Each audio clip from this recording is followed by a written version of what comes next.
And it's especially good to be introduced by my friend and your governor. I am so pleased to see him looking so good, so strong, so healthy, so ready to go. And I'm not going to wait until I'm inaugurated. The day after I'm elected, I'm going to ask distinguished Americans of both parties to travel around the world talking to leaders and the people of countries with a very simple message. The era of cowboy diplomacy is over. We're going to get back to working together.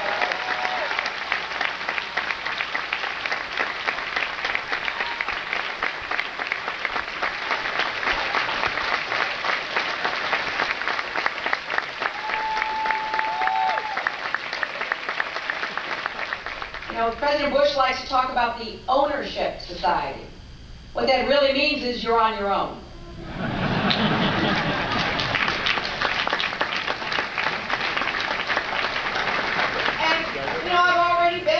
By some of the Republicans running, saying, well, you know, she believes, you know, we're all in it together society. You know what? I do. I think America is stronger when we believe that about ourselves. If you take the first letters of "you're on your own," it spells yo-yo. And that's the way a lot of people have been feeling. Somebody's pulling the strings and we're all jumping according to that. Right? And we're going to have to emphasize quality, particularly preventive care.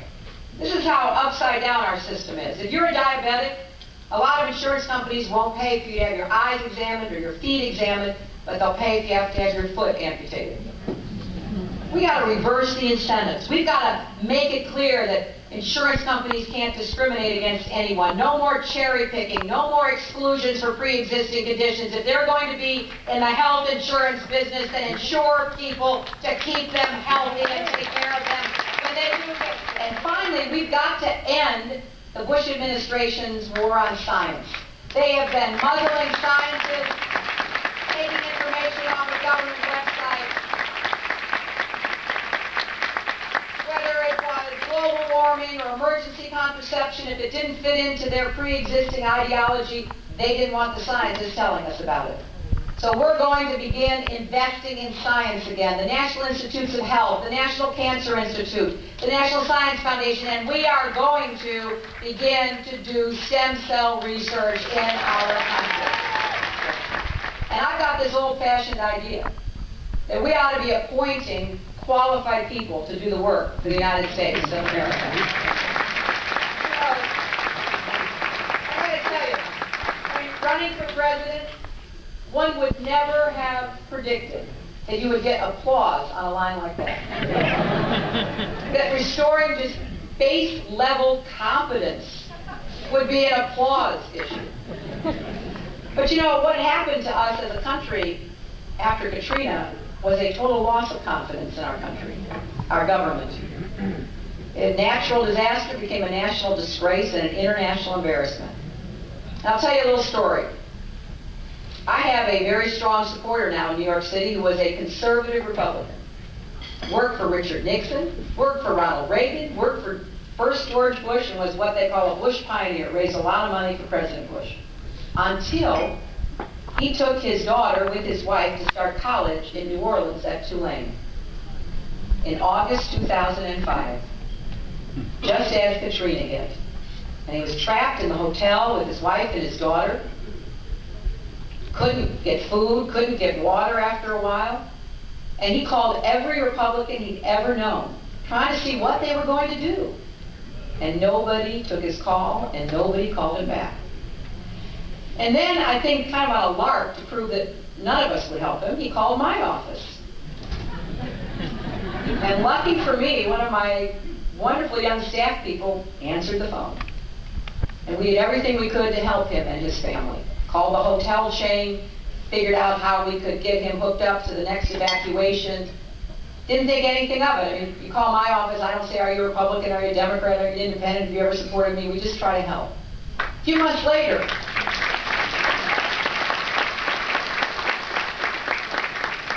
I went to an event in New York, and a friend of mine said, I want you to meet somebody. He introduced me to this gentleman. He's an investment banker in New York City.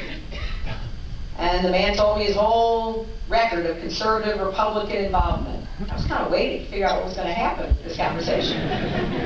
And he said, but I got to tell you, I did not sign up for all of this. I did not sign up to be in a situation where I saw Americans left stranded on rooftops and bodies floating down the street. I know we can do better, and I want to help you do better for America. And I said thank you, because we want more and more people to get behind what we want to do. Now, finally, I am very excited about the possibility of being the first woman president of the United States of America.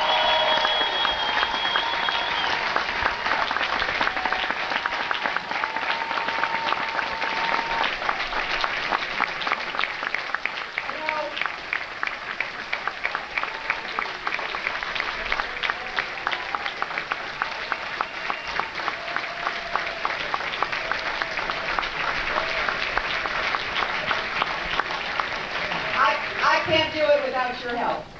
I can't do it without New Jersey. I'm personally pretty pleased you moved up your primary. And I feel like I'm pretty much a kind of honorary resident of New Jersey. I just don't want you to charge me any more property tax on top of what I pay in New York. Believe me. Yeah, can I get a rebate across the river? I see a lot of people bringing their children.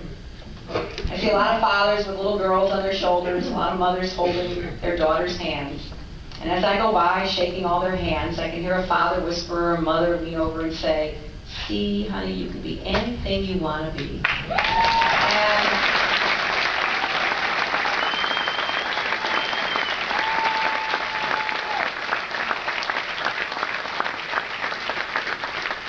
that's what I believe about our country.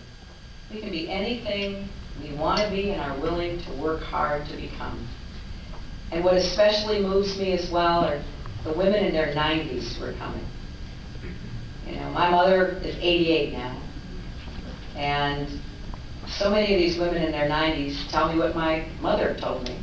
As I meet them on these rope lines or in these gatherings or shaking hands in a diner, they'll say, you know, I was born in 1916, 17, 18, 19. I was born before women could vote in America.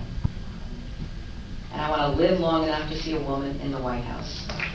And